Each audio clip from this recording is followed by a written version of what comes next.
Hey everybody, I'm Mikey Andersen, and this is Fantasy Avenue, where each week we talk about everything you need to know in the world of fantasy football. Hello and welcome back to another episode of Fantasy Avenue, your road to fantasy football victory. I'm Mikey Andersen, and this is the first episode of Season 2 of Fantasy Avenue.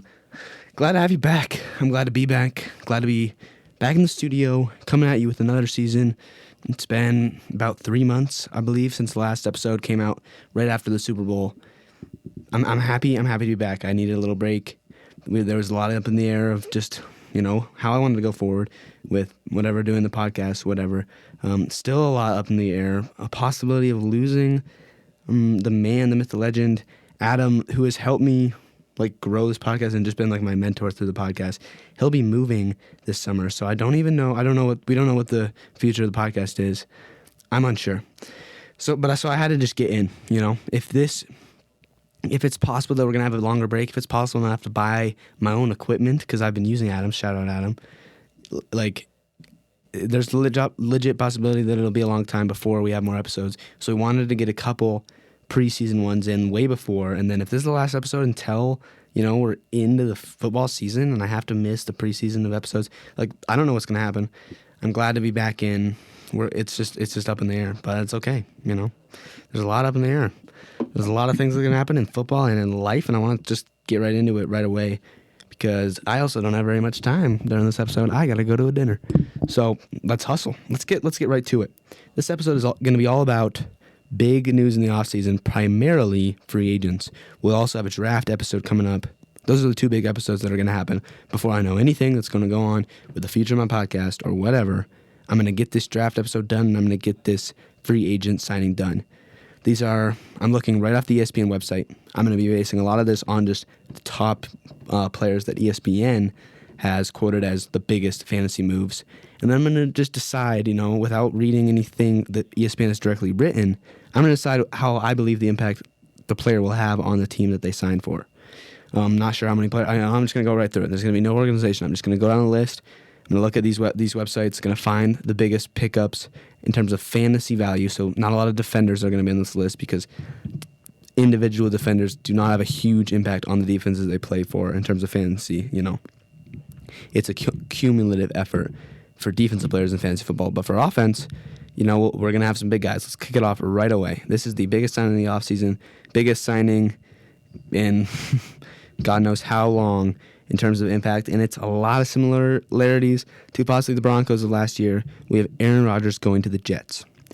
Aaron Rodgers did not have a great year last year. Finished 13 in standard fantasy football scoring last year, which is not great, especially for Aaron Rodgers. He played all 17 of his games, so there's no injury concern, but it's just that it's more of an age thing. And the Jets were willing to risk it all. This is insane, but per game averages, he finished worse last year in fantasy football than Jimmy Garoppolo, benched Carson Wentz, who did terrible, and Russell Wilson, just the clown of the league last year. So Rodgers did not have a good year, and this is a big risk for the Jets.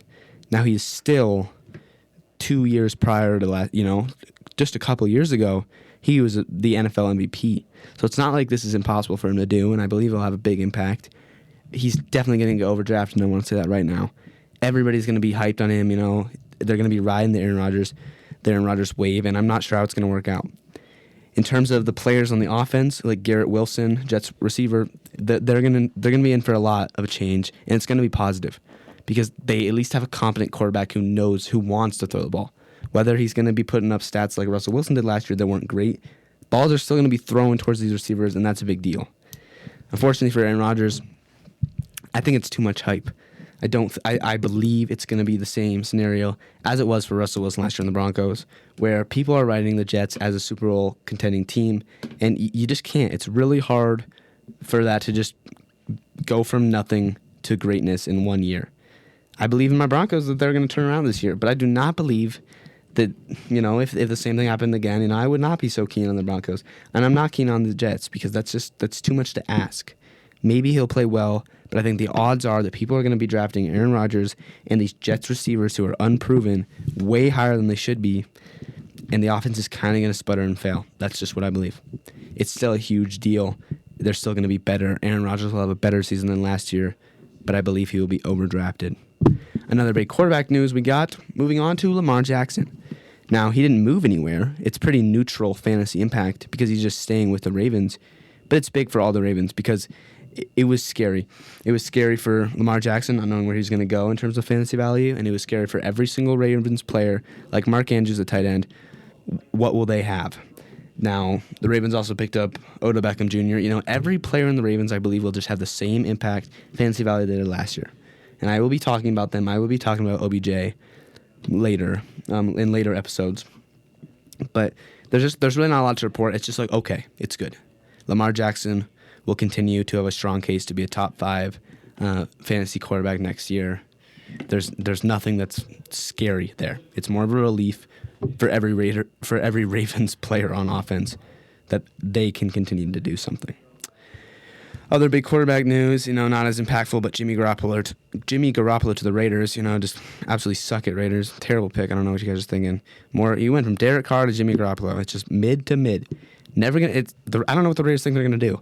How are the Raiders going to compete with Patrick Mahomes if all they have is midness? Whatever. I don't like the Raiders, so they can do whatever they want. And Derek Carr to the Saints, more mid.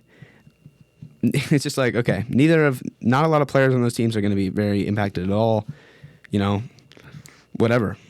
I don't. Devonta Adams is going from Derek Carr to Jimmy Garoppolo, and he put up huge numbers last year with the Raiders and Derek Carr. So it's not like I don't think anything falls off.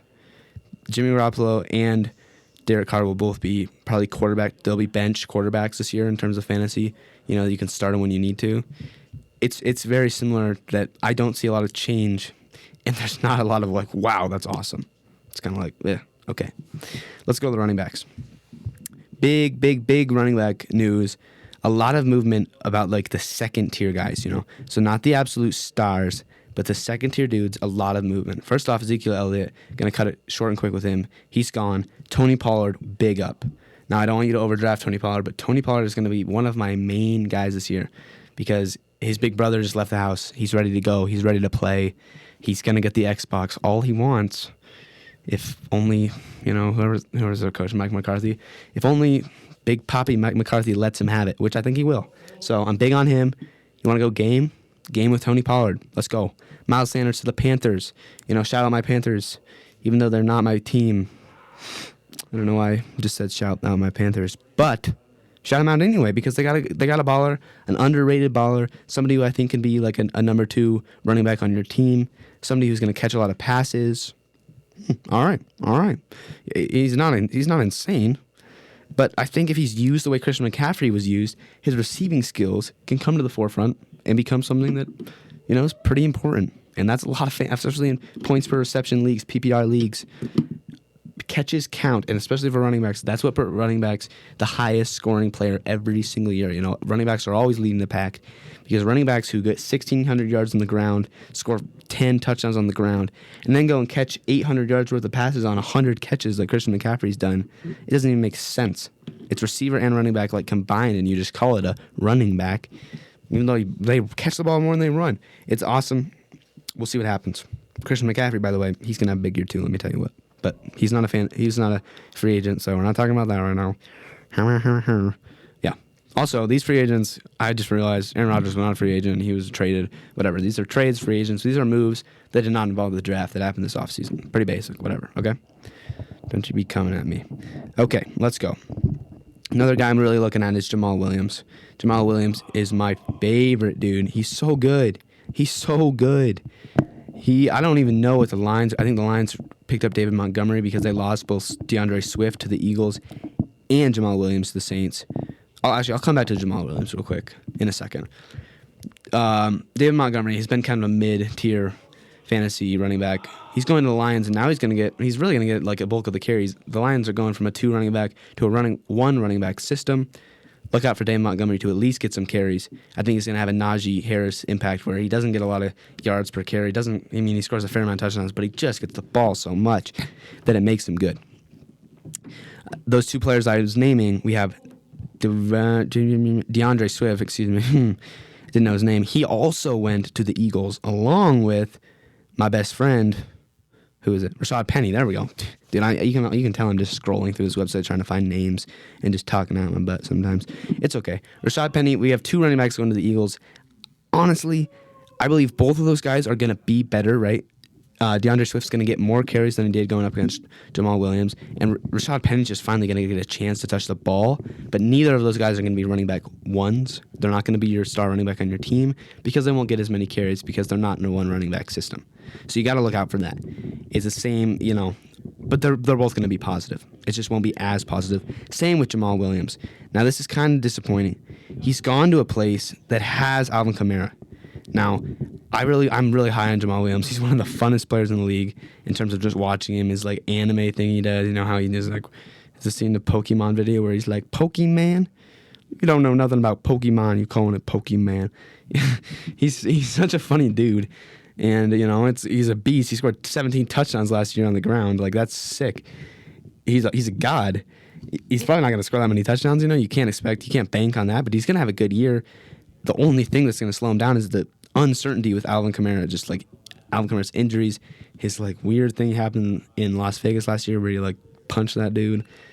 There's just a lot of uncertainty surrounding Jamal Williams, and I'm going to talk about him.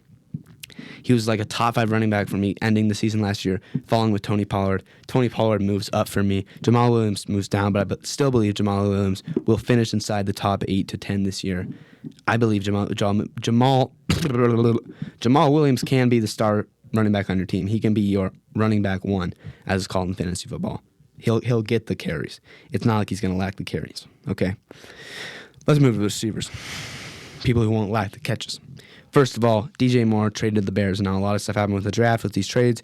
We'll get into that in the next episode. But DJ Moore going over as Justin Fields' top target, that's a big deal.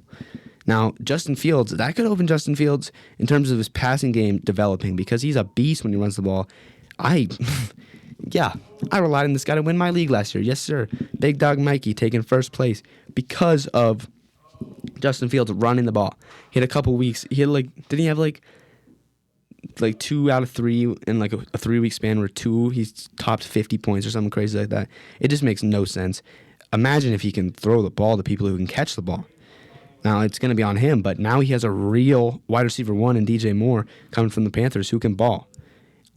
I think it's better for DJ Moore. He's just going to be in a more competent offense, and I believe his ceiling, DJ Moore's ceiling, which means the highest a player can possibly be, the best a player can possibly be, has grown a lot because Justin Fields can possibly be really good. Now, DJ Moore's floor, I believe, will be the same as last year. I don't think he's going to get worse, but I do believe he can get a lot better, and that's exciting.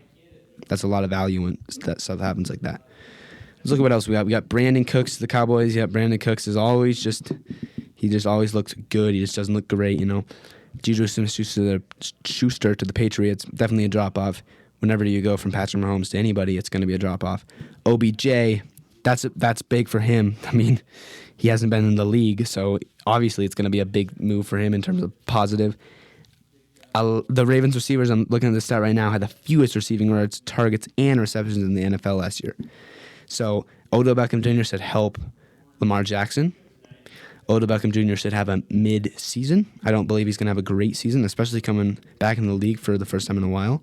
But it adds to the overall appeal of Ravens offensive players.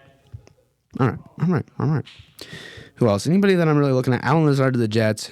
Had an okay year last year with the Packers. Had some up and down games, especially with Christian Watson there, gaining most of the catches. But he's following Aaron Rodgers, so I've already talked about Aaron Rodgers. I don't think it's going to work out in terms of maybe the first year, second year, like I believe how the Broncos will work out the second year. I'm always going to stay true to my Broncos, even if I hate them. I don't believe that the Jets' first year was going to work out, and Allen Lazard is going to fall victim to that. Now, if it works out, if Aaron Rodgers and the Jets are balling, Allen Lazard is going to reap the rewards. He's going to be like the big fat uncle at the Thanksgiving table. He's going to eat all of it, okay? Let me tell you what. But I don't think it's going to happen. Garrett Wilson, the other receiver there, he's going to be, I don't think their offense is going to work. I think Garrett Wilson's going to be the skinny uncle who eats what he can, and Allen Lazard's just going to be sitting on the sideline waiting for his chance to eat some of the dinner, okay? Whatever. Maybe I'll be wrong. I was wrong last year about the Broncos. Next. Tight ends. Darren Waller, that's the biggest move. We got Dalton Schultz to the Texans, meh. Whatever. But the main thing I want to talk about is Darren Waller to the Giants. He is a talented tight end who cannot stay on the field. I've loved him ever since I came into the league because my first year playing fantasy football, he was like my first tight end, and he was relatively unknown, and he popped off. It's all right. Or maybe it wasn't my first year. I might have just been talking shit right there. One of my best years, whatever. What I'm saying is he can be a top 5 tight end in this league. He can be a top 5 end in terms of fantasy value. He's never going to be Travis Kelce. No, unless Travis Kelce gets hurt. But let's knock on wood, because that's not going to happen. Darren Waller with Daniel Jones over there. Daniel Jones, who looks like the average quarterback, like Derek Carr's, and he's not. He can put up some numbers. Darren Waller, I believe, will have a good year. I don't believe he's going to finish top 5 in the tight end, but I believe he'll finish top 8 to 10, which means if you have him on your team, he is a legit starter on your team, and he is your tight end 1. It's important. Okay, let me tell you what. And just like that, it's over. Just like that, the first episode of Season 2 is over. I made it quick. I made it simple. The draft episode will be a little bit longer because I'll be digging way deeper. Because there's a lot of picks all the way down to round 3. We're getting 100 players in, and there could be gems that will pop up in fantasy this year. But for free agents, there's not a lot. That's the moves. I've said what I've said. Packer fans don't hate me. Reese Dahlke, I said what I said. If you're listening to this, yeah. It's going to happen. You're going to be the Broncos this year, and you got to just accept that. Raiders fans, going back to average, I'm sorry. Panthers fans, I don't even know what you got looking forward to. And Ravens fans, woo! It's going to be a good year. All right. Well, that's episode 1 of season 2 of Fantasy Avenue, your road to fantasy football victory. I did my little spiel. I said what I got to say. Good luck out there. Peace.